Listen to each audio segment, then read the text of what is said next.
What's going on, everybody? This is Dr. Chris Featherstone here once again for another episode of the Legion of Raw. Yeah, what a rush. With my man. Dr. Chris feeling a little chippy tonight. I feel a little. Yeah. Wow, nice. How you doing, Vince? I'm doing all right, man. How are you? I'm good, man. I'm a little bit delirious after watching Raw. That's what you just saw right there, man. Yes. Well, you watched the pay-per-view last night too. See, I already gave those up, so yes, I have to watch that last night. Hey, Chris, can you clarify something for me with last night that I'm confused about? Mm-hmm. Now, so Daniel Bryan won the Elimination Chamber, right? Mm-hmm. So then did he have a match with Reigns immediately after? Yes. So the stipulation was Roman Reigns was going to compete against the winner of the chamber match right after. What kind of a stipulation is that? I guess Roman Reigns is pulling the strings. He's the head of the table, so he gets the he gets the table scraps. He does. That's right, man. He gets the scraps. I thought I read that and I'm like, wait a minute, that doesn't make any sense. But I'm like, okay, that's what happened. All right. Yeah. Shaq said I'm looking like Lashley with these guns, man. Yeah, bro. I mean, I'm very impressed, man. And bro, and listen, was that Lashley or was that Zeus? Like, when did Lashley become the second coming of Zeus, bro? Right. Yeah, man. He is. Yeah, they're making him look like a monster, man, and he definitely is resembling Zeus now more than yes, he really is. He had the crazy eyes and everything tonight, man. Yeah, he did, man. He's they got him like a lunatic, like a crazed lunatic. So yeah. All right, so let's tackle Raw, man. We start off with the Miz TV segment of John Morrison introducing the Miz, and I mean he cuts a promo. Before we get into this, what are your thoughts on the Miz cashing in last night? Bro, this is what I was thinking. Okay. And now they've really got me confused, and I'll tell you why. Okay, bro, Miz ain't defending the title at WrestleMania. Like, seriously, if Miz defends the WWE title at WrestleMania, the WWE needs to send me $50. Just send me $50 for doing that. Yeah. So we know that's not going to happen. Okay. So Chris, here's what I thought. Here's what I thought was going to happen, but they buried the guy even further tonight. Bro, if we've been watching the TV, we can see they've been trying to get Drew over just by giving him wins. Yes. They don't do anything, no story, no nothing. They think if we give him wins, he's going to get over. So in my mind, I'm thinking, okay, Miz beats him yesterday because Drew went through the whole match. So, that's Drew's out, or now they have an excuse for Drew. And I said, bro, they're going to come back tonight. Drew's going to win the title back. And then all that money in the bank the entire year from the minute Otis won it, it would have meant nothing. They absolutely destroyed the money in the bank. It means nothing. But then, bro, this is the part that really I don't understand. I say this every week, Chris. It is important to protect every character on the roster, every single one of them. You gotta put your boots in the shoes of every character. Yes. With that being said, where's Drew McIntyre tonight? Like, this is exactly what I'm talking about. The guy takes now 10 steps backwards because he loses the title last night and tonight he's nowhere to be found. That's not how you build a character. That's how you bury. Bro, AEW did the same thing with Moxley about 3 months ago when I went out of my mind. Moxley got screwed by Omega and Callis, and the next week he's not there. And I'm like, well, I guess, okay. Bro, you can't do that to guys. This is where Drew has to stand up and say, no, I've done everything you've asked me to do. I've worked my butt off. I've done every appearance, every caller you call in, every interview, everything you've asked me to do. No, because if I lost that title, I would be up the entire night. I would not sleep a wink, and I would be waiting in the parking lot at Raw at 6 a.m. for the building to open. Yeah. This is where these guys, they have to speak up. You bury the guy by not having him appear on this show. Yeah. What it seems like what they're doing is they're trying to gain some of that babyface kind of underdog, pops with him. And here's my thing. I mean, you don't need that with Drew McIntyre. No, I don't think it's necessary. No, you don't, bro. He's not. Bro, look at the guy. Exactly. Who's 6'7". Who's he going to be an underdog to? Look, right. That guy would kill you. He would kill you. Yes, exactly. I 100% agree. I don't think he needs an underdog type of push. I don't mind him chasing per se, Lashley, but he doesn't. It needs to be two powerhouses, getting together, like just a irresistible force versus immovable object type of thing. Drew doesn't need that type of underdog chase. Yeah, he's 6'7", 280, 70 pounds. Why is he getting underdog? It's some type of an underdog rub. I don't, and it seems like they had him out because of that tonight, because he got beat up by Lashley so much.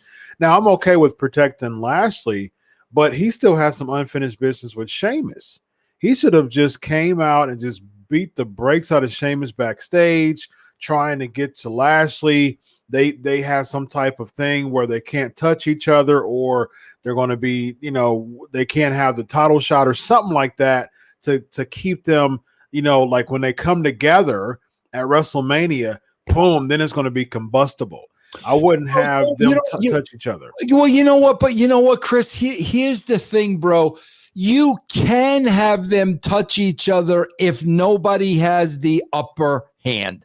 In other words, if in that opening segment, Lashley's in the ring and Drew, sees red, like, bro, it's like, again, I'm writing this off the top of my head now. This is off the top of my head. The segment's in the middle of the ring. We go to the back, a car pulls up, out comes McIntyre. He's got this look on the face, bro, straight right to the ring. Bro, him and Lashley collide. I mean, bro, shot for shot. Bro, empty the locker room. Empty the locker room. Keep the two of them apart. Then you have Shane throw him out of the building. If you don't get out of it, you will never, ever get up. Bro, you got what harm does that do? What I just said. What harm does that do? What I just said.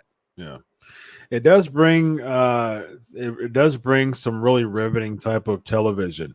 Now, I'm traditional when it comes to touching each other, but when it comes to protecting Drew, because I think they did a bad job last night with making him look like an idiot. It's getting just decimated by Lashley. I do think there is some type of solace when you have that type of point. Like, you got to protect Drew. You can't make Lashley good at the expense of Drew. Exactly, bro. You gotta protect every character. And here's how you do that. Okay, if this happened to Drew last night, what would Drew do today? That's how you protect every character. Drew would not stay home and lick his wounds. Right. He wouldn't do that. That's how you protect every character. Yeah. Indeed. So we get the first MVP and Lashley. MVP gives them an hour ultimatum. I actually thought here was my prediction. My prediction was that Lashley was going to straight out win tonight. And so it seems like that's what's going to happen next week. But it's clear that they want Drew to have that Mania rub with fans. So that's the reason why they had Drew lose yesterday, because, you know, not Goldberg, but Lesnar's not going to be his opponent. They want him to have that type of dominant heel to go against. That's the reason why they're building Lashley like this. And so they're going to build up Lashley. Most likely he's going to win next week. And they're going to have Drew beat Lashley, that monster heel. He gets his big rub with fans there. So it seems like that's what they're going to do for Mania. What do you think? I think, didn't Matt Riddle beat Lashley about 3 weeks ago? Lashley for the past 3 weeks, he's been beating their brakes off of people. About a month ago, he did slip on a banana peel and lost against him. Yeah. Bro, listen, Chris, I'll be the first one to say maybe it's me. I don't care about any of this stuff, because here's what happens. They turn these guys on when they need to turn them on. That's true. But a lot of damage has been done before. Bro, I remember when they were beating Drew every week, before he was champion. And I was watching the show. I'm like, what are you doing? Can you, bro, and when they do that, bro, then they just lose something, because they can be beat. And then all of a sudden, okay, bro, let's get Lashley hot.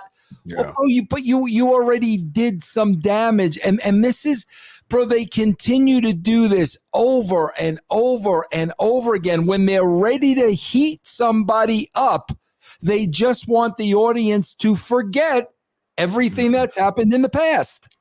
Just like the Miz, he was getting ragtailed by Bad Bunny.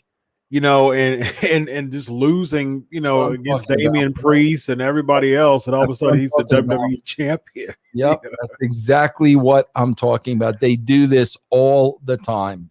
Yeah, yep. I agree. The start-stop pushes is not helping the product whatsoever, not at all. Because you know what's going to happen after Lashley loses the WWE Championship. He's going to get back to mid-card level. They're not going to keep him on the top. Of course not. Of course, bro, I don't think they know how to. Which blows my mind. It blows my mind that they don't know how to keep a guy hot. I agree, especially with someone like a Lashley who can beat anybody in the back for sure. Yeah, legit can beat anybody in the back. Yep. We get Riddle in the Lucha House Party. Actually, we get backstage. Riddle and Lucha House Party.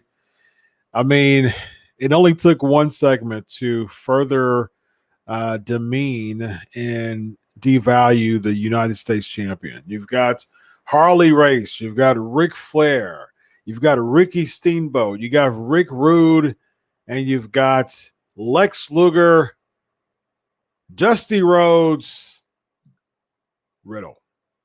Talking about Travis, the wing part of the title. Where have we come, Vince Russo? I don't know. Then you're putting them in there. Bro, we can look at this whole show this way. Then you're putting them in there against Morrison. Who's going over? Like, why are you wasting a second of my time? Like, Riddle won the title last night. We've beat Morrison to death. Morrison means absolutely nothing. Who's going over? Really? Yeah.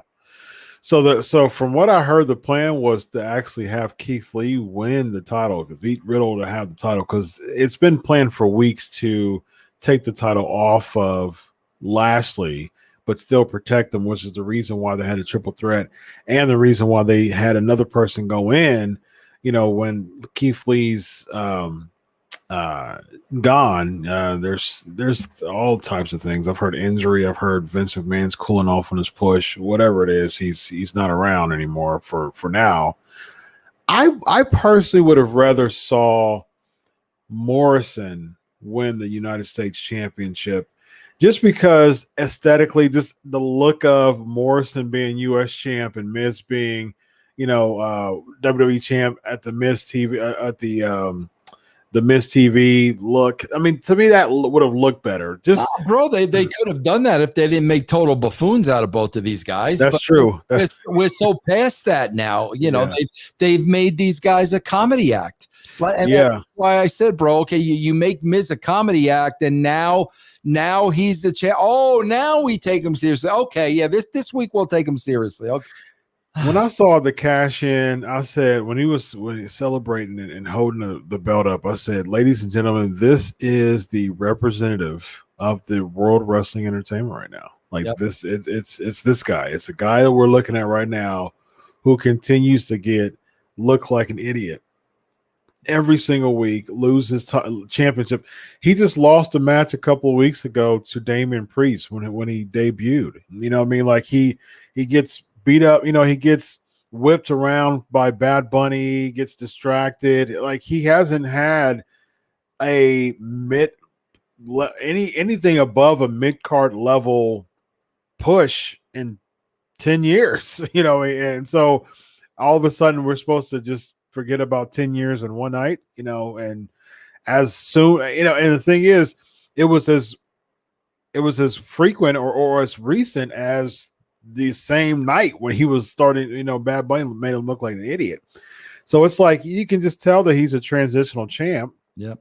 And then what does that make the title look? What does that make the WWE Championship look like if you have these transitional champions and they're all products except for maybe Drew? All of them are products of 50-50 booking. Yeah. So remember they did this, Chris, just a couple of years ago. Remember Sheamus?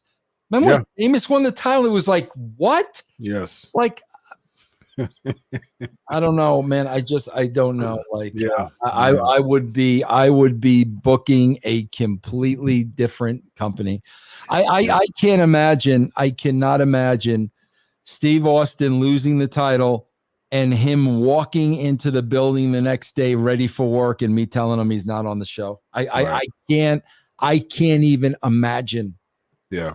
What would have came out of his mouth? Right. Great comparison. Yeah, and the funny thing about all this is it's still rumored that we're going to see Bad Bunny and Damian Priest against Miz and Morrison at Mania. So all of this is for naught. I mean, like you're still involved in a Bad Bunny Damian Priest angle as the WWE champion right now. That goes to show how much of a comedy act the top guy of the company looks like right now. That represents your company. We're supposed to be intrigued and involved in watching this, and you're getting, you're getting looked like an idiot by Bad Bunny. That's not a good way to bring people in. Bro, you know what I found really weird? USA Network is part of NBC Universal. Okay? Peacock is NBC Universal. Mm-hmm. Bro, did you notice they were talking about Bad Bunny on Saturday Night Live, but yet they didn't back it with any footage? Didn't I found that very odd. I'm like, wait a minute. Like, are you telling me Lorne Michaels right on Saturday Night Live on the wrestling show? Like, I found that so odd. I'm like, wait a minute, you guys all work for the same company and we're not going to show, but whatever. Yeah, very, very odd. I think that's a good idea. Good call on that one. Yeah. We get the New Day defeating Retribution. Oh gosh. Bro, how many weeks is Ali gonna get? Like, this is so ridiculous. Like this is so. You know what this reminds me a little bit of, Chris. If you and I, if we go back and we look at like let's look at three gangster movies. Let's look at The Irishman, Casino, and Goodfellas. Okay, Joe Pesci. Mm-hmm. Okay, bro, you had this little guy, Joe Pesci, okay, always barking orders, the big mouth. Yeah. But, bro, when it came time for Joe Pesci to kill somebody, bro, Joe Pesci killed somebody. All this guy does is yell at them. Like, bro, like if this guy is supposed to be a bad, you know what? Yeah, Watch my mouth, but you know, a bad apple is Road Warrior was a bad apple. He's got to do something. He can't keep yelling at these guys like they're his children. Yeah.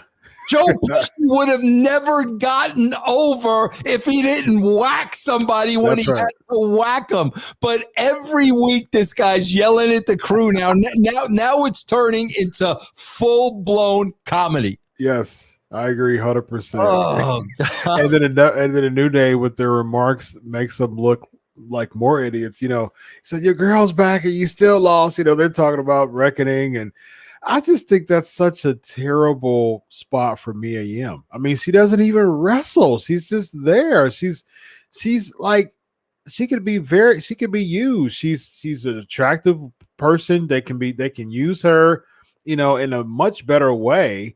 But for some reason, they're having a half max going for her to just be there. Like, she barely ever wrestles.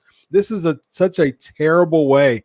I got to give it up to Mercedes Martinez because she was supposed to be the other female part of Retribution. And she's like, you know, I'll go back to NXT. And she was actually in the NXT Women's Championship match, the previous pay-per-view. So it was actually a better idea, a better call for her. I think Mia Yim could be used very, very much better than what she's being used right now. She's talented in the ring. She's very, very athletic. You know, I just think it's a very bad way. And the thing is, the match just looked like a big botch fest. Like Kofi did the Trouble in Paradise to Dio Matin, and he just kind of fell down like real like real gingerly. And then Dijak, oh gosh, what's his name? Is it T-Bar? Yeah, Mason T-Bar, right? And so whoever Dijak's name is, I think it's T-Bar or Mace. I don't remember who it is. And so Dijak, he basically was trying. He was just kind of looking at, you know, Kofi, and then just kind of trying to pretend that he was going to. It was just a really odd match. And when I saw it, I was like, man, look, this right here is the reason why some people like Tommaso Ciampa does not want to get out of NXT for stuff like this. Yeah. It's a terrible way to use them right now. Yep. Absolutely horrible. We get next we get the Miz, the ultimatum. He gets interrupted by Braun Strowman, and then Shane McMahon comes out, and then somehow that gets changed into Braun Strowman versus Bobby Lashley. If Lashley wins, Strowman's not in. If Strowman wins, it's a triple threat. For some reason, Vince, I think we're going to get Strowman versus Shane at Mania. Yeah, no, we definitely we talked about that 2 weeks ago. Yeah, we did. Yeah. What do you think, man? Strowman versus Shane at Mania, is that going to put some butts in seats? Oh, bro, listen, I like Shane. I really do. I like Shane. You know, him and Linda are the better half. But just, bro, the dancing and the shadow boxing and like this, bro. He's been doing that for 20 years now. Like it was 20 years ago. You guys have to change and you have to evolve. You know, bro, it's the equivalent of me, you know, right here. You see this here, right? Okay, Chris, you see, you got a good look at this. Mm-hmm. Okay, Chris, it's the equivalent of them calling me to appear on Impact next week, and I show up with everything dyed black and a black jacket and a baseball bat. Like, no, like, guys, please, like, please, man. Yes. Yeah, you gotta wear your Yankees baseball jersey, man. You gotta dye everything black. Go back to the Yankees baseball jersey, and that's the Vince we got to see, man. It's just so old and repetitive, and oh man. Yeah, I agree. Yeah, and he's gonna do the jump across the ring, and he's gonna fall off something that's really high. And yeah. my God, really. And I agree, man. I got a soft spot for Shane McMahon. I'm a big Shane fan. I didn't really, I mean, I wasn't a fan of his heel run. Although it worked, it actually helped make Roman get cheers finally. But I just, I don't even know what you do with him. I mean, does he make him a heel? Because Strowman was a heel for a second, but now he was going against Lashley, who's definitely the heel. I don't even know who's who nowadays. And why would you want a heel Shane McMahon go against Braun Strowman? I mean, Strowman is the monster in this. Why is he having kind of like the chase to try to get some type of comeuppance from Shane McMahon out of anybody? Because nobody's over and there's no one else to book him against. Yes, and even if he beats Shane McMahon, he won't get over. That is not going to make him over whatsoever. Yep. Next we have Damian Priest. Oh, we got the Hurt Business, Cedric Alexander and Shelton Benjamin defeating the Lucha House Party. Again, I mean, why am I buying into this, Vince? What is it about this what are you selling to me at this point? Why am I intrigued? You're it. Bro, all I know, I hate to break the news to the WWE. Here's what I know. Sunday, 6 days away, we start spring training games. Yes, so we're going to have baseball. We're going to have the NFL and NBA, National Hockey League going to start going towards the playoffs. Thank God there'll be something else to watch on a Monday. Yes, and with that, you know, I'm in Columbus, Ohio. You know, we got the Jackets, and we're actually going to be doing 30% capacity starting March the 2nd. Oh, nice. Yeah. Yeah. Yep. Yeah. So, you know, my son was telling me that he was listening to a famous doctor today. I think he was in the Wall Street Journal or something. But the doctor was basically saying, like, by April, like, this should all be done. Like, there is no reason, like, why come April, like, we are not past this. So I sure hope so. I heard a few months ago, like late last year, I heard May. And then during the presidential season, I was hearing like next fall, you know, and I was just like, okay, you know. But the reason why I'm saying that is because as a shoot, Chris, there are so many times during this show, Riddle and Morrison, New Day, Retribution, Lucha House Party, Hurt Business. Bro, if there were a game on, I would be putting the game on. And here's what I would be telling people on Twitch and YouTube. Just give me a heads up when this match is over. Yeah. That's what I would be doing. I was watching all this and I'm like, man, it's got to be like a game. Somebody's got to be playing somewhere. Yeah. Just imagine, and I'm a diehard college football fan, as many people know. Just imagine this week, just, you know, Ohio State football usually starts around Labor Day. But just say this was Labor Day. So this week, Ohio State versus Illinois. All right. Next week, Ohio State versus Illinois. Week 3, Ohio State versus Illinois. Week 4, guess what? Ohio State versus Illinois. Eventually, you're going to be like, okay, well, the first game I was excited. I was really intrigued. And I'm a huge Ohio State fan. The first game I was super intrigued. Ohio State blew out Illinois. Game 2, Ohio State blew out Illinois. Game 3, I'm probably going to be making other plans. And I'm a huge Ohio State fan. Yep. I'm going to probably be either making other plans or barely watching it. It'll be watching me like somewhere in my office or something like that. I won't be as zoomed in as I was week 1. Yep. And that's the same thing when it comes to Raw. Every week you get the same match every week. Chris, think about this. By the time we finally get to the end, okay, and you've got Lashley and you've got Strowman and you've got Miz ringside, bro, out of these three guys in this picture, like, who are they rooting for? Right. This isn't Austin against, Taker, like this,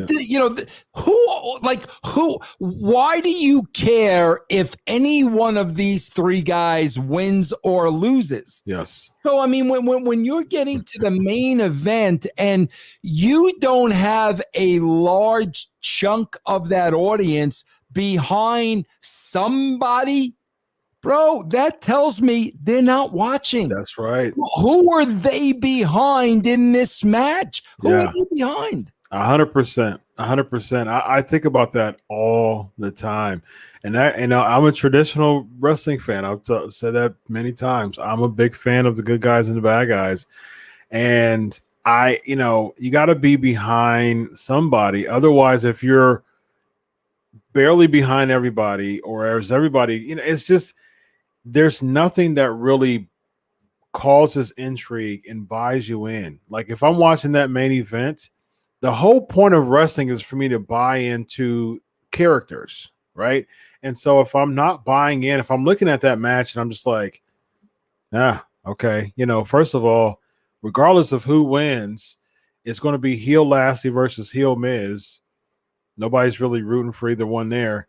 And then it's going to be kind of tweener Strowman versus heel Lashley versus heel Miz. Oh, okay. Still, I'm not behind anyone here.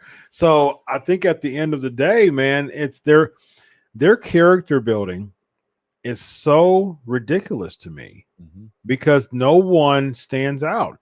And back in the Attitude Era, you had Austin, you had Taker, you had Foley, you had Triple H. Regardless win or lose, you lost with a purpose. There was a reason why. If Austin would take an L, it's not because of 50-50. It's because it had to be something that caused him to lose. A distraction from Vince. Somehow the ministry comes in. It had to be a reason why Austin lose. And the next week, you better believe he's going to come out stunning people, to get his retribution. But now you get Drew McIntyre loses a match against Sheamus and then loses the following Elimination Chamber against Miz, and then the next day doesn't show up. Yeah. So I mean, if this was Austin days, Strowman would have got a Claymore, Lashley would have got a Claymore, Miz would have got a Claymore, Morrison would have got a Claymore. He would just came out swinging. At the end of the night, he would have came out in the car. He would have drove up in some type of black Ferrari, and he would have skid, came out. He would have came out. The camera would have had, panned again, to Drew. He would have came out, start walking to the ring during that match, and he would have came in and boom, boom, boom, boom, boom. Everybody's laid out. He goes back and he doesn't celebrate. He goes back and the show goes off. You know what I mean? And so, but now it's like people don't, like the writers don't know how to protect the characters.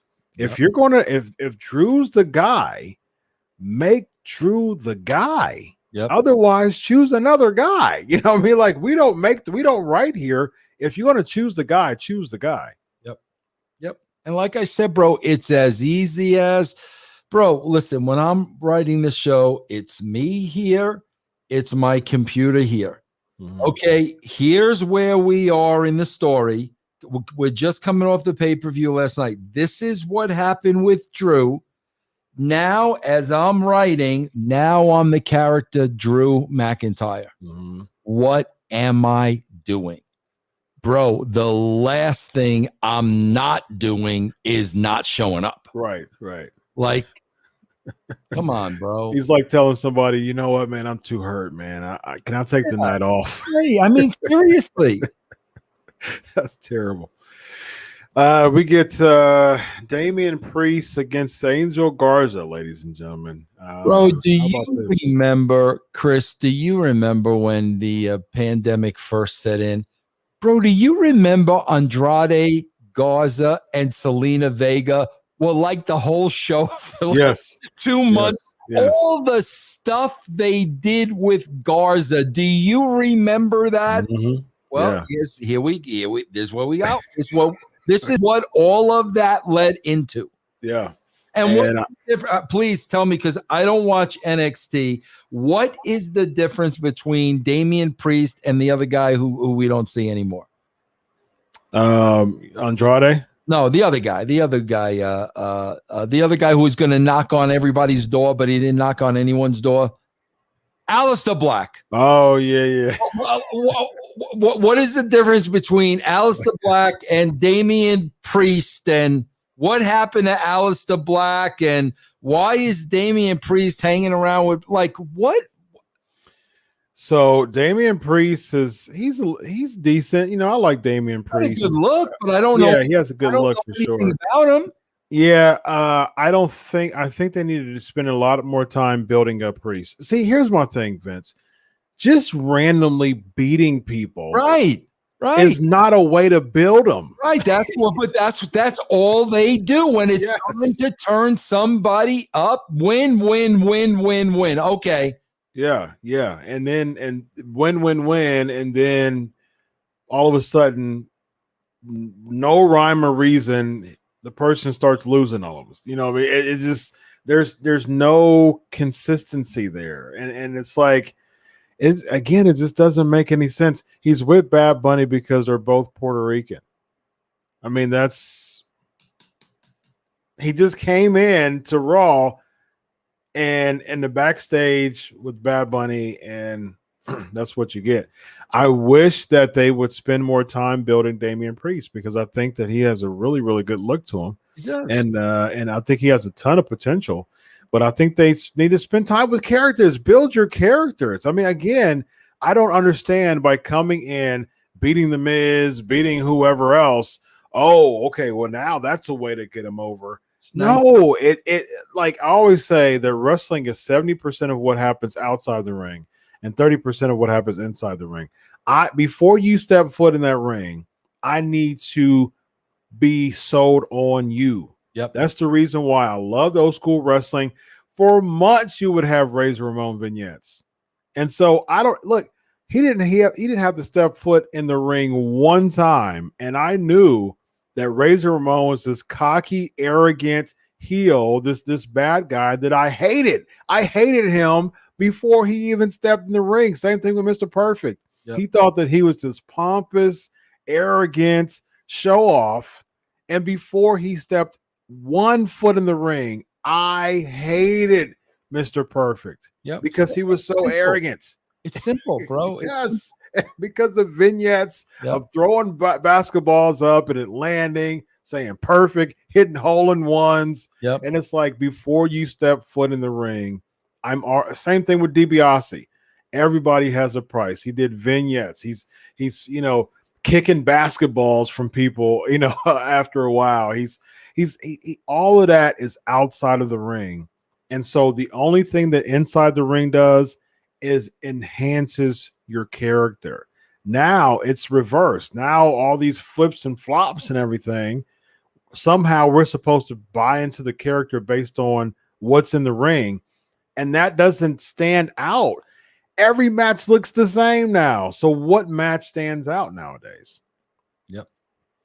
Next we have Randy Orton in the backstage promo, and a la Ultimate Warrior and Papa Shango, he spits out black goo, but actually the Warriors actually came down his face.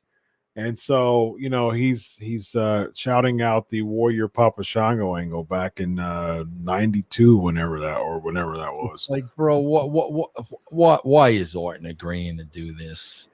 Why isn't Orton saying that is okay, so what I drank a bottle of ink? Why am I coughing up ink? Like, actually, what's going on in my insides that I am now coughing up ink that we're gonna make people like what? Bro, this is what I mean. Bro. At the end of the day, can I please break the news to everybody? Yes, indeed. Vince McMahon is a wrestling promoter. Yes. That's all he is. He's not God Almighty. He's not Jesus Christ. And these people that do these ridiculous things that he writes or concocts or green lights, whatever he does, and everybody goes along with it, and nobody says, wait a minute, that's ridiculous. Mm-hmm. That's absurd. This is 2021. Bro, at some point, it's got to stop. Yeah. It's got to stop. It's. Now, here's the thing, Vince. Do they actually think that people are intrigued by this? That's my question. Like, do they think that, Chris? Do they think they book it and say, okay, so what we're going to do is we're going to have Orton cut a promo, and then he's going to cough for a little bit, and then they're going to play the Alexa Bliss kneeling on the pentagram, looking up, and then the next time they pan on him, he's going to spit up black goo. That's going to do it. That's going to do it right there. All right, go ahead. I cannot believe, and the same goes for USA Network. Like, can we ask them when Fiend's going to be back on the show? Right. Like, can we at least can we get a ballpark? August? Like what? When the kids go back to school in September, can we get an idea of when we're ever going to see the Fiend on the show again? Yeah. This whole drag, it's dragging way too much, man. And what's clear is that they want Orton versus the Fiend at Mania. And they just did. I mean, they did Orton versus Bray a few years ago. I mean, as if that's what is this? And say, okay, the Fiend comes back and beats Orton, but Orton's been spitting up black goo and getting balls of fire shot in his head. By the time the Fiend beats Orton, Alexa Bliss has already beat him. So he's like, this guy should want to wrestle Alexa Bliss at WrestleMania, not the Fiend. Exactly. He's not even going to go over Orton because Alexa Bliss goes over him every time she does the magical powers. Chris, I got to tell you something. Chris, you know Billy Body, don't you? I've heard of him, yeah. I got to tell you something, Chris. This might answer the question you just asked me. Billy has a 10-year-old kid named Austin. Mm-hmm. Very sharp kid. Okay? Bro, this 10-year-old kid writes a Raw review every week. Mm-hmm. Chris, the 10-year-old kid talks about how stupid it is. A 10-year-old kid. So, okay, if a 10-year-old kid is saying this is stupid, then who says this is good? Wow. The median age is like 54 now. So the median age is 54. And I hope that you don't expect 54-year-olds to be intrigued in this right now. Oh my gosh, bro. I don't understand that. Yeah. Michael, good point. Murphy, where the heck is Murphy been? Murphy was good, bro. Remember, a couple of months ago, Murphy had a match before he did any of the Rollins stuff or anything. He had a match. Oh, Aleister Black. Mm-hmm. Remember when those two guys killed? Bro, that's the last match I can actually remember watching. Yeah. Because those guys were killing each other. Bro, neither one of them are on the show anymore. Right. And both of them are still under contract. They just aren't bringing them. I mean, that's the thing with that's from what I've heard, because I get some scoops here, and from what I heard, Aleister Black is just being held up because they literally have nothing to do with it. And both of those guys, again, like we talked about with Damian Priest, bro, both of those guys have great looks. Yes. Aleister Black and Buddy Murphy have great looks. Yeah. Both are good in the ring too. So. Yeah.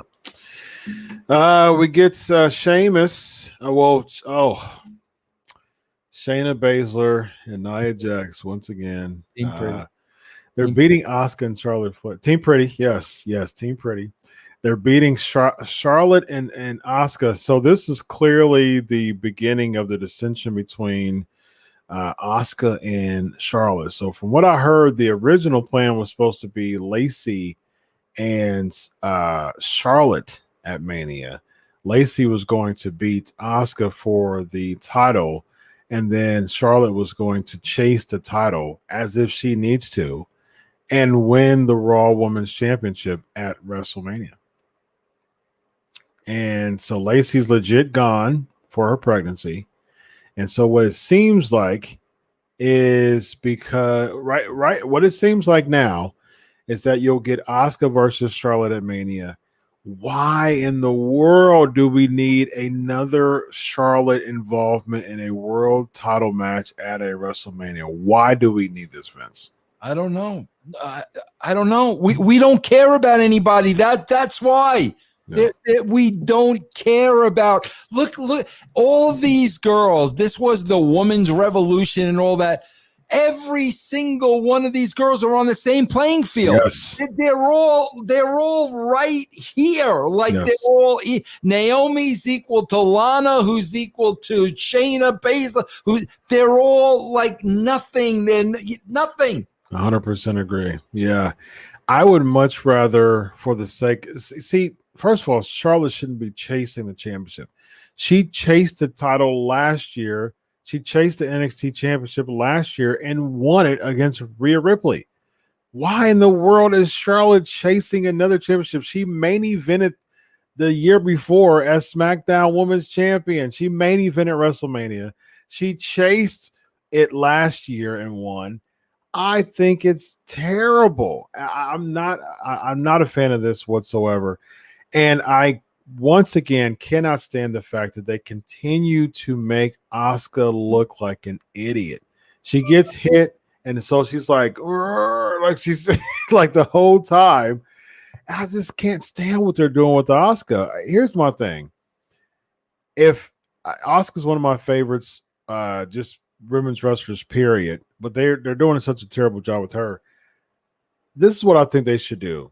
If they want to get Asuka, get her off away, okay, have her be in a feud with somebody else. I don't care who it is.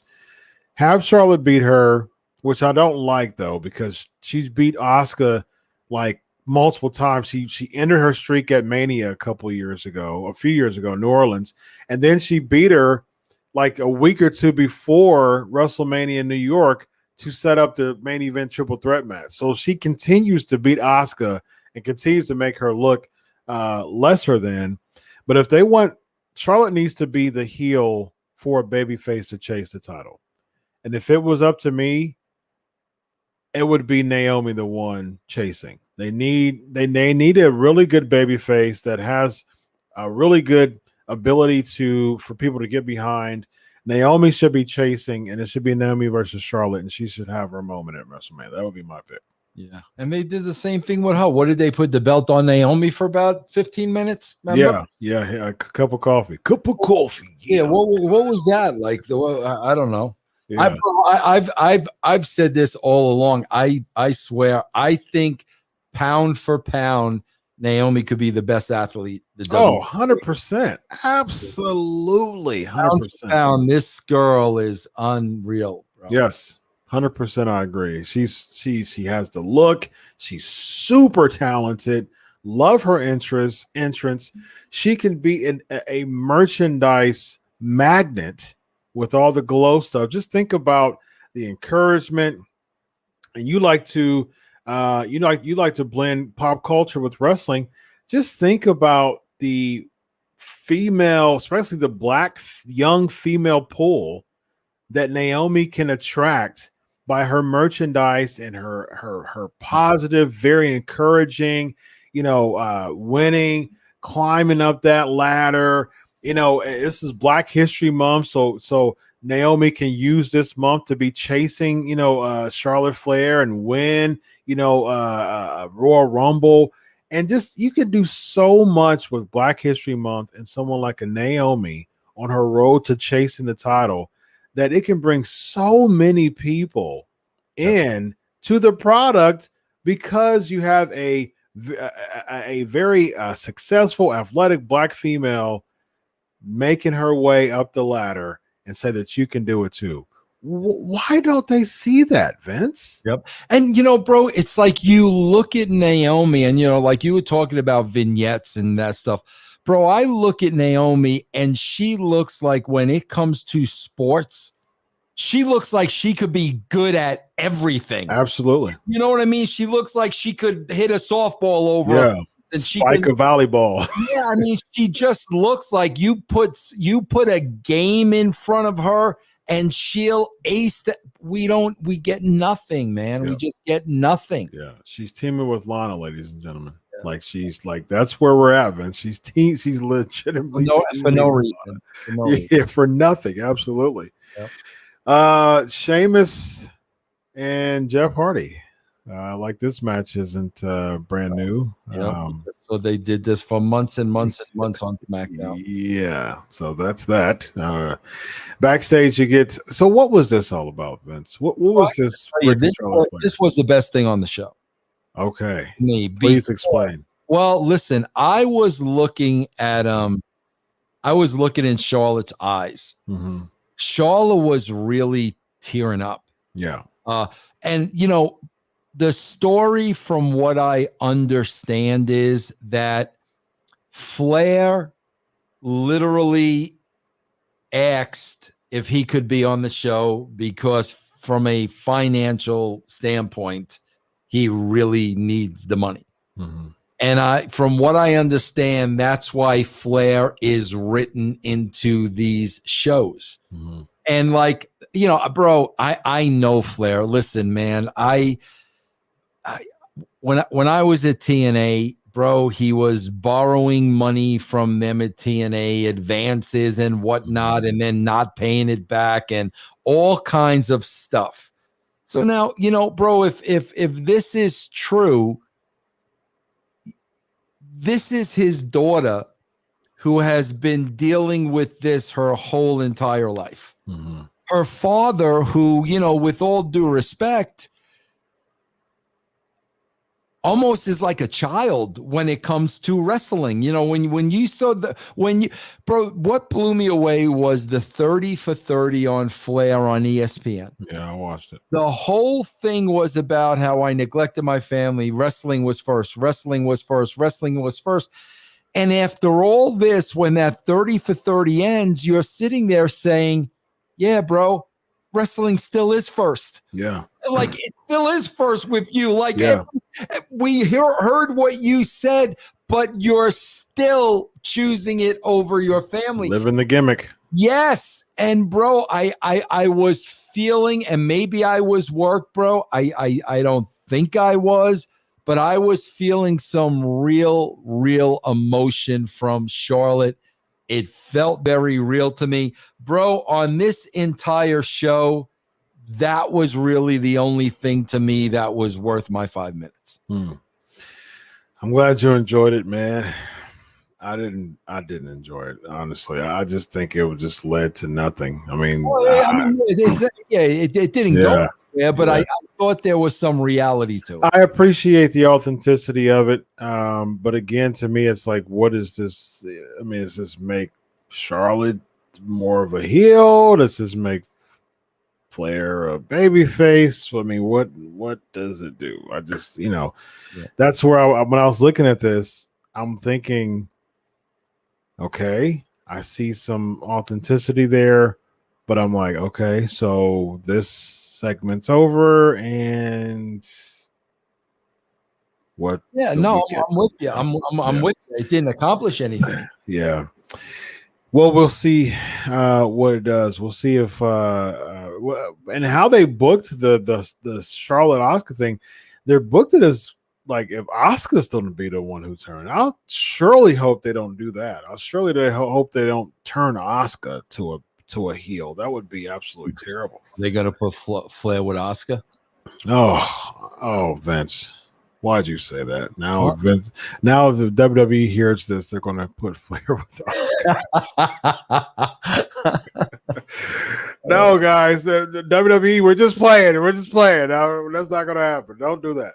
Lana Naomi defeating Dana Brooke and Mandy Rose. Again, just a random match that didn't mean anything at all.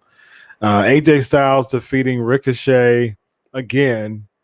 I mean, Vince, again, like when I watch these shows, I'm like, okay, I need to see story. I need to see an arc. I need to see some building into something. AJ Styles, since he's been on the Raw roster, which has been several months now, he just beats people like that. He just comes in and just wins matches. Jeff Hardy, Ricochet. I won another match this week. AJ Styles has no angle. Like he's involved in nothing whatsoever.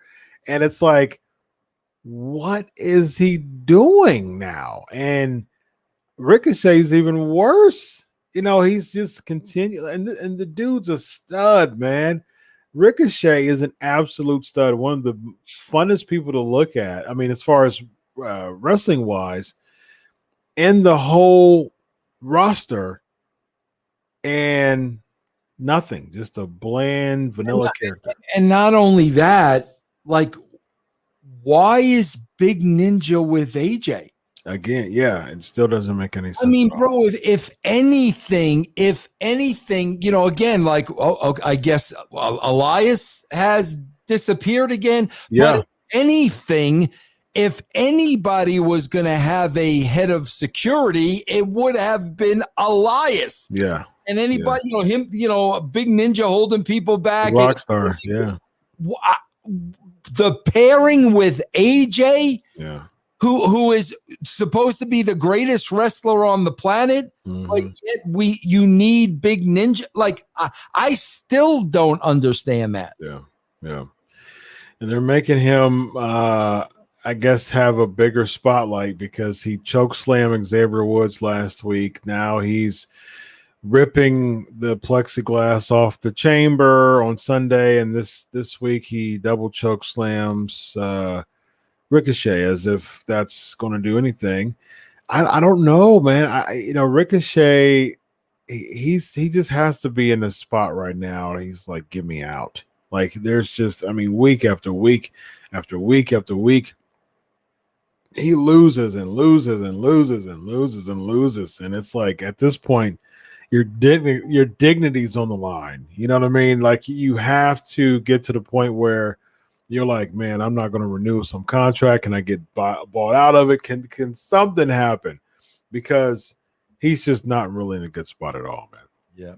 And bro, too, the things that they're making Big Ninja do, bro, the people he's doing them to don't matter. Right. So it doesn't matter. We don't care about Ricochet. So whoopee, you chokeslam Ricochet. What did that do? Yes.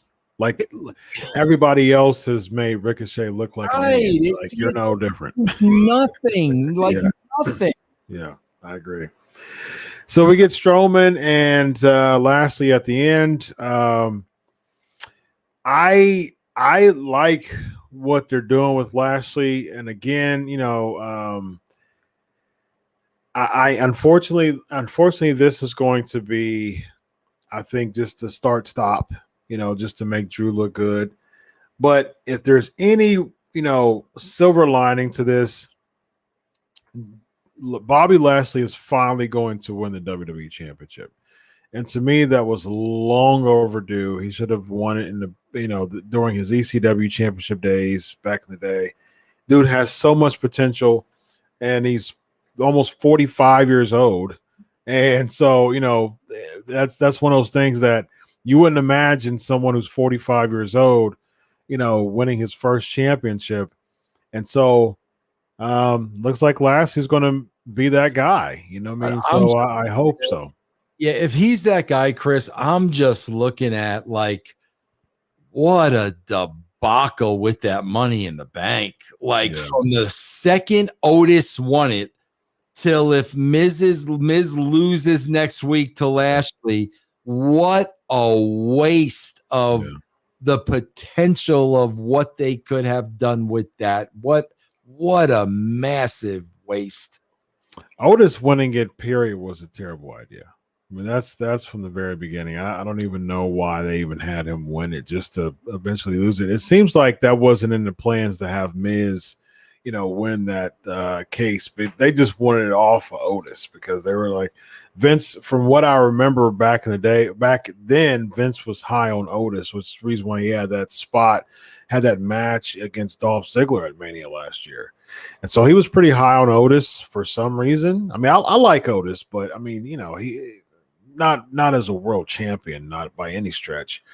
And so when I saw him win that Money in the Bank, I'm like, what are they doing here? Like, is he going to team up? Like, I had two choices. I said either he's going to team up with Tucker and they win the tag team championships, or, which I think would have been better, like Mandy Rose was, buttering him up, and somehow she manipulates him for her to win the case, and she cast it in to win the women's championship.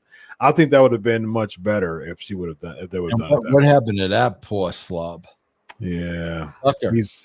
He's just jobbing out right now. They had him cut his hair like neck length.